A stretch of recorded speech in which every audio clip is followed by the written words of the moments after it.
Mike the True Jackson here, Fury FC 2.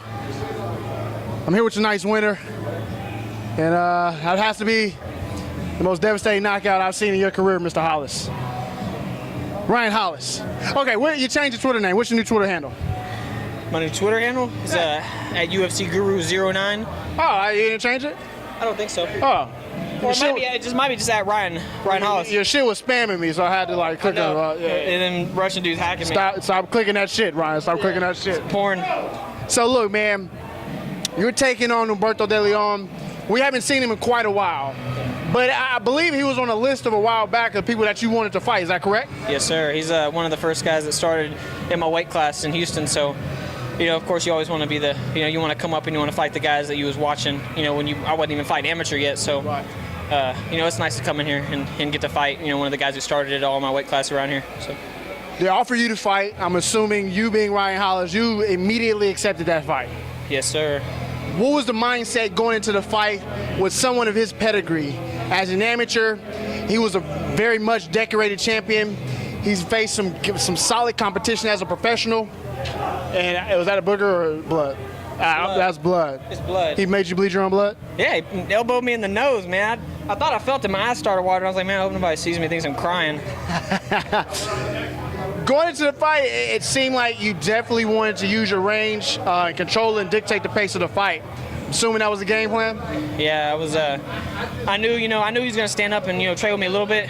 I've seen him do it in his fights, and I more so thought he would do it just because I know that he would be thinking that I'm thinking that he's going to try to take me down the whole fight. The fuck is this, some Inception shit? Yeah, because I know what's in his head. He's thinking I'm going to take, I'm thinking he's going to try to take me down, so I'm going to defend it. So then if he switches up and goes to striking, maybe he can catch me. Right. And that's what, I was having to think, he's an Inception in himself, with tricking himself out. You use your distance, you very well controlled and dictate the pace of the fight. What did your corner tell you between rounds 1 and 2? After round 1, they told me that I had won, and really I felt that he had got me a little bit just because he took me down. But it was really to motivate me and to get me to come out and start swinging, because a guy who knows he's winning a fight, he's going to be more confident. He's going to go out there. He's not going to feel like he just lost a round and he's in a losing fight. So, they told me that and it pumped me up. And, definitely, Humberto taunting. Usually I'm the one who's doing the taunting, so it's not like I have a problem with it.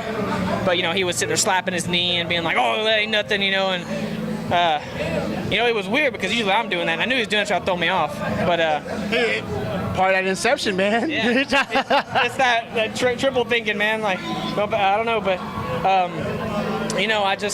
I just really needed to get the win, and this is the first fight in a while that I've actually got to train a full training camp for, because I'm stupid, and I take short notice fights because I'll fight anybody. And but I'm doing good right now. I'm 4-1 in my last 5 fights. My only loss being a 5-round decision on 5 days' notice against an alpha male. So, I'm a different fighter. I'm coming to knock people out. I'm not a flyweight that's just gonna bore people and lay there. Right, man. Walk us through the end of the fight, man. It was a brief exchange on the ground, like a scramble, and you just came up and caught him with a vicious knee. Yes, sir. I felt him pressure me a lot, and really, he was taunting, so I taunted back and I caught him off guard. Boom. And of course, when somebody gets caught, they don't. If you back up, it's gonna think. A lot of times you think that the other guy's gonna. He's going to think I'm hurt and come after me. But, he did the old thing where, you get hit and then you're like, oh, and you come forward more.